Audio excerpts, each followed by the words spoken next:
그래서 동아시아에서 불교가 유교를 두드려 패고 지배 이데올로기로서 1000년 이상을 있었어요. 동아시아의 주류를 차지했어요. 그런데도 불구하고 유교는 끝까지 화장을 안 합니다. 조금이라도 매장 말고 우리 화장 쪽으로 한번 해볼까의 가능성이 존재했다면 화장하는 사람들이 나왔겠지.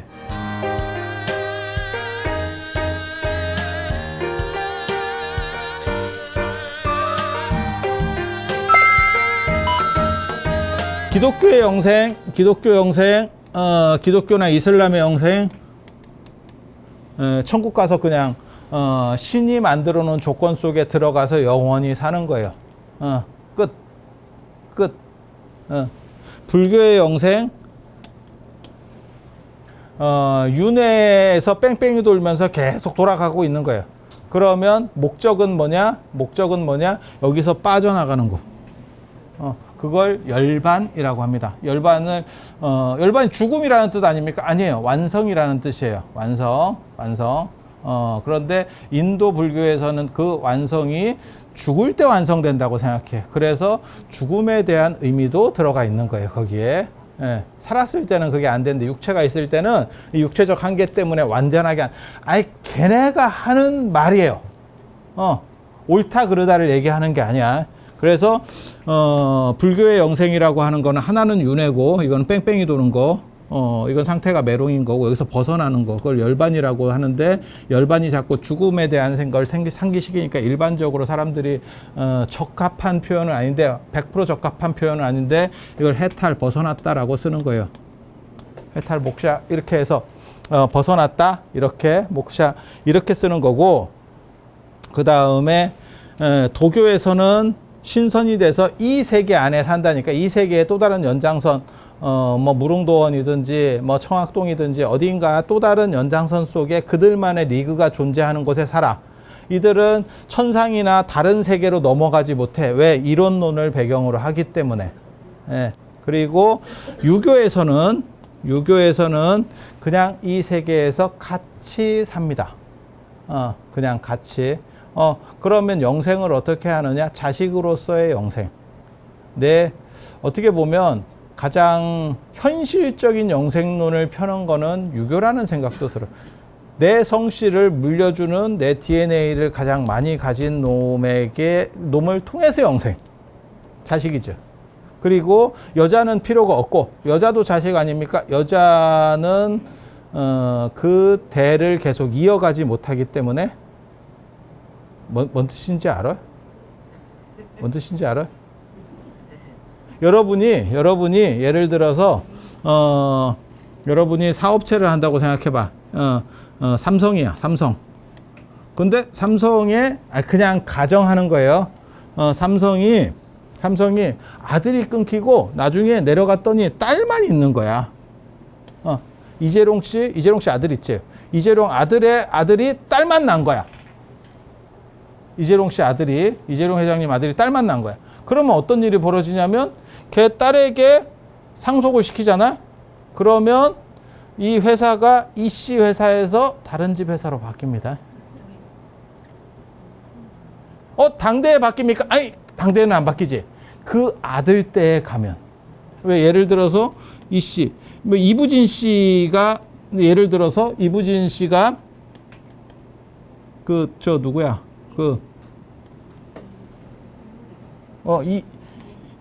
이무재 씨하고 결혼했었잖아. 지금은 이혼했지만. 그러면 이 집 아들은 임씨겠지. 이 씨가 아니잖아.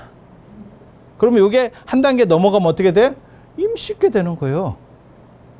그래서 여자가 상속권을 못 가지는 거야. 아니, 유교에서는 그렇게 얘기한다니까. 내가 그렇게 얘기하는 게 아니고 성씨가 바뀌어버린다고. 이게 왕조라고 생각해봐. 그러면 이게 굉장히 재밌어진다.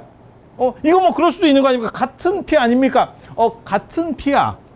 같은 피인데 상징성이 달라져. 그래서 그게 북의 시족제라고 하는 게 누구 성을 따랐느냐. 그래서 남아 선호가 굉장히 이 유교에서는 강력할 수밖에 없어. 성씨가 바뀐다니까. 조선이라는 나라가 전주 이씨 나라인데 이런 식으로 가잖아요. 그러면 이게 박씨도 될 수 있고 뭐 김씨도 될 수 있고, 아니 그럴 것 같지 않아? 사위에게 넘어가진 않아. 근데 그 사위 다음 때는 사위성을 따른단 말이야. 이해가 되시죠? 그렇게 가는 거예요. 그래서 이 유교에서는 자식으로 상속된다가 이게 영생론이에요. 유교의 영생론은 자식이에요. 그리고 그 자식은 아들입니다. 아들. 제가 전에도 그런 말씀 드렸어. 유교의 영생론이라고 하는 것은 마치 식물과 같다. 그래서 식물이 씨를 받아서 그 식물로 계속 영속한다라고 하는 개념. 그러니까 꼭 이렇게 생각할 게 아니고 그 개나리 생각하시면 돼. 개나리. 개나리가 있어. 개나리가 이렇게 여러 가닥이 있는데 이게 한 나무예요. 한 나무. 뿌리가 같은 한 나무. 요거를 딱 잘라 가지고 요걸 요렇게 해서 화분에 꽂으면 얘가 뿌리가 나면서 새로 하나의 나무가 돼. 요런 식으로. 요거는 같은 나무도 아니고 다른 나무도 아니에요. 요런 식으로 상속된다는 게 유교의 관점이에요. 유교의 관점. 그리고 요 기운은 어떻게 내려가냐면 저 기론인데 이 기론에서의 가장 재밌는 것 중에 하나가 불을 통과하면 기가 단절이 돼요. 불을 통과하면 기가 단절된다라고 생각을 해요. 그래서 결혼식이나 뭐 이런 데서 외부인이 들어왔을 때 며느리가 들어온다거나 했을 때 그 저쪽 기운, 우리 집 기운이 있고 그 집 기운이 있는 거야. 그게 충돌하면 집안에서 뭐 사고가 나고 옛날 얘기하는 거야. 옛날 사람들은 그런 생각을 많이 했어. 그래서 뭐 며느리를 잘못 들여서 뭐 내 아들이 죽었다는 둥, 뭐 집안이 깨졌다는 둥, 뭐 쓸데없는 소리를 하는 거야. 그러니까 그쪽 집안의 기운 소속된 사람이 있고 이쪽 집안의 기운 소속이 있는 거야. 요게 이쪽 집안 게 훨씬 커. 그런데 이게 충돌하게 되면 이게 독하면, 세면 이쪽을 어느 정도 이상 충격을 줄 수 있다고. 아니, 그들은 그렇게 생각하는 거야. 그들은 그렇게 생각하는 거야. 근데 어느 정도는 이것도 가능성은 있는 얘기라는 생각은 해요. 왜냐하면 뭐 회사 같은 데서 사람 하나 잘못 뽑아놓으면 분위기가 바뀌거든. 아니, 뭔 뜻인지 아시겠죠? 그런 거 있어. 그래서 이제 능력으로 뽑을 거냐, 화합을 잘해야 될 거냐, 이런 얘기가 있어. 능력은 있는데 화합을 잘못하는 사람들도 있거든. 아니, 뭔 뜻인지 아시잖아요. 그렇게 해서 요렇게 들어오면 요 기운이 보통은 이쪽이 지는데 약한 쪽이니까 한 사람이고 이건 10월드잖아. 그러니까 지는데 저거를 강력하면 깰 수도 있는 거죠. 그러면 이쪽에서 이제 기운들이 충돌하면서 여기서만 있는 게 아니고 이 기론에서는 물건 잘못 들여도 저런 현상이 일어난다고 생각을 해요. 그래서 무슨 뭐 동티가 났네, 뭐 어쩌고 땅을 파다가도 생각 잘못되고 뭐 집을 뭐 손봤더니 그쪽에 기운이 바뀌면서 그런 쓸데없는 소리들이 굉장히 많아. 그래 뭐 대장군이 어떻고 뭐 삼살방이 어떻고 뭐 그냥 거의 대부분 쓸모없는 얘기예요. 그런데 100% 쓸모없느냐? 그렇진 않아. 왜? 100% 쓸모없으면 그게 전해지지 않는다니까? 그런데 왜 너는 쓸모없다고 얘기하느냐? 그게 가능성은 있을 수 있는 얘기지만 그게 가능성의 확률이 낮아. 제가 얘기하잖아요. 어떤 병에 걸렸는데 그게 낫는 치료약이다라고 얘기하면 한 7, 80%는 100%는 없습니다. 그걸 먹었을 때 나아야 되는 거지 한 20, 30%예요. 그러면 그게 약이냐? 제가 전에도 그런 말씀 드렸잖아요. 왜 복권은 당첨되지 않느냐? 아니야. 복권은 언제나, 로또는 언제나 1등이 나와. 거의 매주 1등이 나와. 제가 알기로. 그것도 여러 명이 나와. 언제나 당첨되는 거야. 하지만 그 당첨이 나일 확률이 없어서 안 사는 거야. 그게 나면 직장을 때려치지. 그게 수주대토랑 똑같은 거라니까. 송나라 사람이 농사 지으러 갔다가 토끼가 머리 받고 실수를 해가지고 스텝이 꼬여서 머리 받고 죽은 걸 보고 그 다음부터 농사는 때려치고 계속 나무 밑에서 이렇게 볶고 있었다.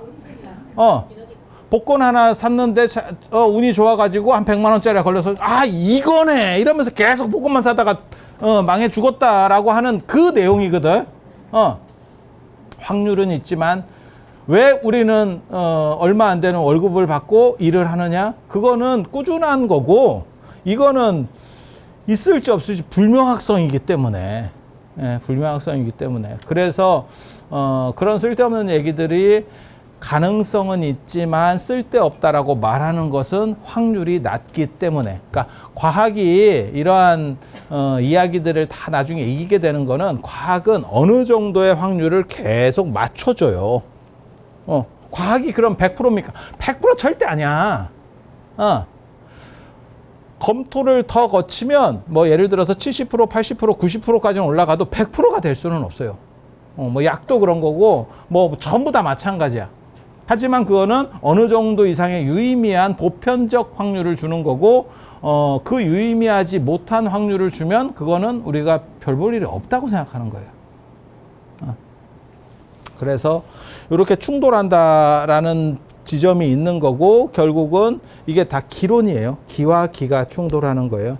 그래서 순이란 기를 가진 자기 아들을 통해서 계속 이렇게 재생하고 그 다음에 해서 이렇게 재생하고 제가 전에 그 얘기 해드렸잖아요. 정의품송 요번에도 뭐 태풍 때 정의품송 가지가 부러졌네 어쩌네 저쩌네 하는데 정의품송이 워낙 중요한 나무기 때문에 정의품송 그 옆에 가면 씨를 받아가지고 발화시켜 놓은 게 굉장히 많아. 여러 그루가 있어요. 그래서 그 정의품송 본 나무가 죽으면 그 자리에다가 심어서 대체시키려고 가보시면 그렇게 다 돼 있어요. 그리고 지금 벌써 반 틈은 죽어 있어. 가보면 그렇게 돼 있어. 그러면 그렇게 해서 나중에 정의품송 진짜 찐 정의품송이 죽고 그 옆에 짭이 들어오는 거야. 자식이지 자식.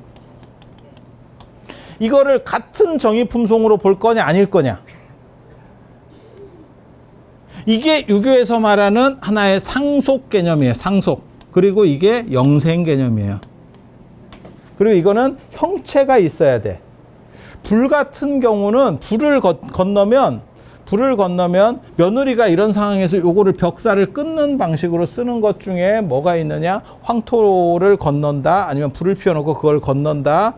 안 그러면 큰 소리를 내서 뭐 함 같은 거 할 때도 큰 소리를 내고 이렇게 저렇게 하는 것들이 다 뭐냐? 그 나쁜 것들을 쫓아내서 어떻게 보면 중화제를 쓰는 겁니다. 그게 중화제. 예, 그래서 이게 잘 섞이게. 예, 섞이게. 잘 섞이게. 그래서 불이라는 걸 써버리면 그게 단절이 돼요. 단절이. 기운이 영속되는 게 아니고 단절돼. 예를 들면 정의품송에 이렇게 싹을 받아야 되는데 그렇게 합시다. 그냥 정의품송에 씨를 받았어. 씨를. 전 세계적으로 이러한 씨앗 종자은행이라는 게 있어요. 전 세계 걸 다 모아놓은 게 제가 알기로는 몇 군데 있거든요. 세계적으로. 그렇게 이제 나무를 그러니까 어떻게 보면 현대판 노아의 방주지.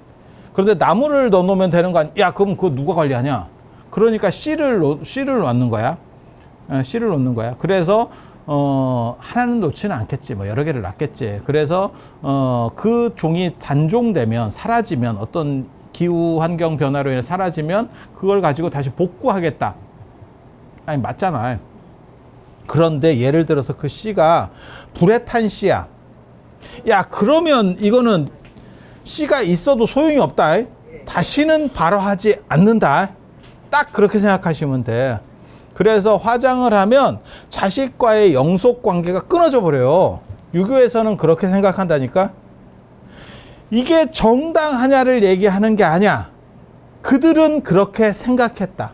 그래서 동아시아에서 불교가 유교를 두드려 패고 지배 이데올로기로서 1000년 이상을 있었어요. 위진남북조 시대부터 북송 시대까지. 예. 동아시아의 주류를 차지했어. 주류를. 그런데도 불구하고 유교는 끝까지 화장을 안 합니다. 화장이 양보 가능성이 존재했다면, 유교가 화장에서의 가능성이 존재했다면, 조금이라도 매장 말고 우리 화장 쪽으로 한번 해볼까의 가능성이 존재했다면 화장하는 사람들이 나왔겠지. 근데 그걸 화장을 해버리면 집단 전체의 영속성이라는 게 싹 날아가는 거야. 그들은 그렇게 봤어요. 그러니까 화장하고 뭐하고 똑같다고 생각하시면 단종하고 똑같다고 생각하시면 돼. 그러니까 내가 아들이 없어. 아들이 없으면 어떻게 돼요? 내 집단이 물론 뭐 딸로 넘어갈 수도 있고 할 수 있는데 그 얘기를 하는 게 아니야. 내 성씨는 사라지는 거야. 맞죠? 지금은 여기에 대한 생각이 없어. 뭐 단종되면 말지 뭐. 나 일단 좀 행복하게 살면 되지. 아니 요즘 다 그렇게 사는 거예요. 단종을 걱정하진 않아. 근데 여러분은 단종을 걱정하던 세상에 살았었어. 그래서 여러분 위의 세대 아니면 그 위의 세대를 보면 무조건 아들을 낳아야 됐고 뭐 몇 명을 하도 낳아야 되고 그다음에 앞에 딸이 많이 나오면 뭐 유산을 시켜서라도 아들로 바뀔 때까지 계속해. 그리고 안 되면 씨바지라도 드리고 어디서 나와갖고 오고 뭐 별로 같은 일들이 굉장히 많이 있었어. 근데 왜 그것을 용인했느냐? 혈족에 대한 보존이에요. 혈족에 대한. 딸이 있는데도 그런 집에서도 그렇게 했다니까? 아니, 맞잖아. 그러면 딸은 왜 인정받지 못했느냐? 북의 시족제이기 때문에 그 성씨가 바뀐다고 아까 그 생각을 하는 거예요. 한 대만 넘어가면 너는 성씨가 바뀐다. 너는 성씨의 정체성을 가지고 있지 않다. 너는 쉽게 말해서 준회원이다. 너는 피는 갖고 있는데 너는 준회원이야.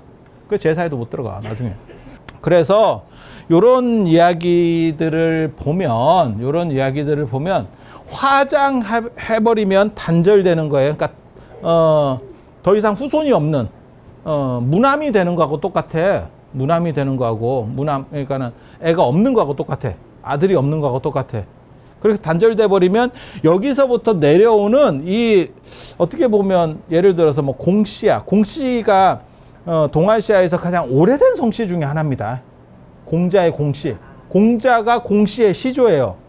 그게 이제 니구산 부자동에서 태어났다 그래서 그 동굴에서 태어났다 그래서 이제 구멍공씨 뭐 이렇게 쓴다라고 하는 게 그냥 보통 일반적인 얘기입니다. 그래서 이 공씨가 굉장히 오래된 성씨인데 굉장히 오래된 성씨인데 뭐 거의 제가 알기로는 거의 한 70대 뭐 이렇게 내려가 있을 거예요. 우리 보통 성씨는 20대 후반에서 30대 초반입니다. 여러분이 몇 대 손입니까? 그러면 뭐 24대예요, 27대예요, 뭐 30대예요, 뭐 이 정도 나오면 정상이에요. 그러니까 여러분들은 제대로 된 유서 깊은 집안이 아니고 그런 성씨면 고려 말에 나오는 성씨들입니다. 고려 말에 나오는 성씨입니다. 대수가 그렇게 간다니까. 우리나라에도 그렇게 오래되는 성씨가 있어요. 박씨, 예, 박혁거세, 뭐 김할지 이런 후손들은 오래 가. 물론 공자같이 이렇게 오래 가진 않아. 연대가 박혁거세나 뭐 김할지나 이런 분들도 다 기원 전후 분들이기 때문에 기원 전 그때쯤 사람이기 때문에 공자같이 오래 가진 않아.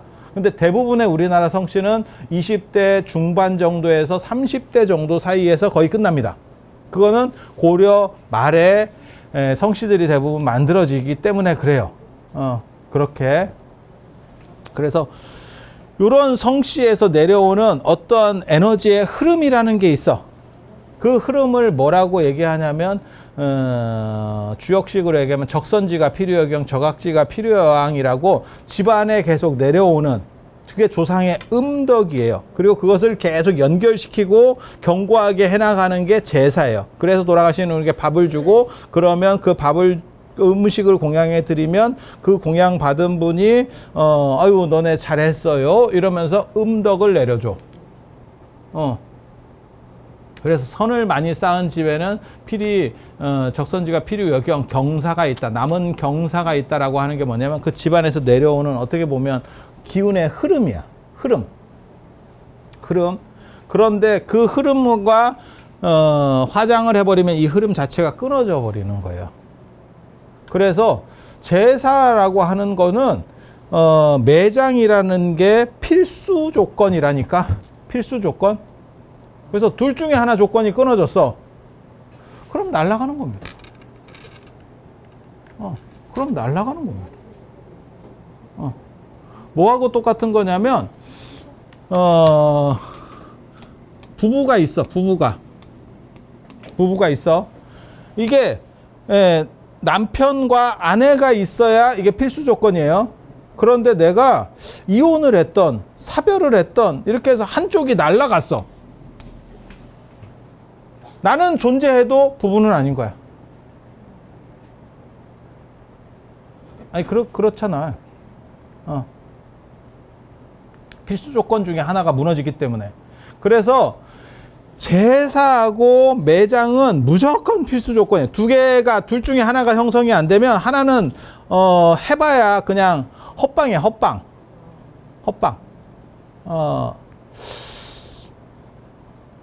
뭐라고 이해를 하면 되냐면 내가 예를 들어서 내가 있고 내가 대학을 가야 돼. 그러면 나라는 존재가 있어야 되고 내가 고등학교를 나와야 돼. 아니, 그래야 되지 않을까? 고등학교를 안 나오면 대학을 갈 수가 없잖아. 내가 대학 가려면. 그러니까 두 가지는 있어야지. 나라는 존재하고 내가 고등학교는 졸업해야 돼. 근데 이 둘 중에 하나가 깨지잖아. 내가 죽었어. 그럼 뭐 대학은 뭔 개뿔이 대학이야. 그리고 내가 고등학교를 못 나왔어. 난 중학교밖에 못 나왔어. 뭐 어떻게 가? 뭔 뜻인지 아시겠죠? 그래서 화장을 하면 제사를 안 지내도 된다라고 하는 이유는 뭐냐면 이게 조건 자체가 무너져 있기 때문에 더 이상 연결점이 하나도 안 생겨요. 그러니까 그거는 어떻게 보면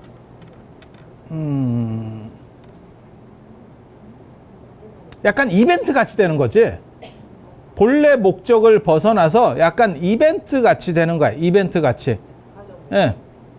그래서 그냥 모여서 추모하고 밥을 먹어요 라고 하는 거는 별 문제가 없어. 그러니까 뭐 화장을 하고 난 뒤에도. 하지만 이게 필수 조건에서 이미 무너져 버렸기 때문에 해도 그만 안 해도 그만이에요. 그게 뭐하고 똑같은 거냐면 뭐 생일 같은 경우는 집에서 꼭 차려.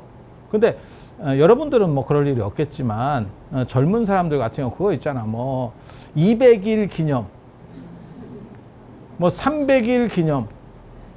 보고 있으면 웃기지. 저러다가 이제 깨진다.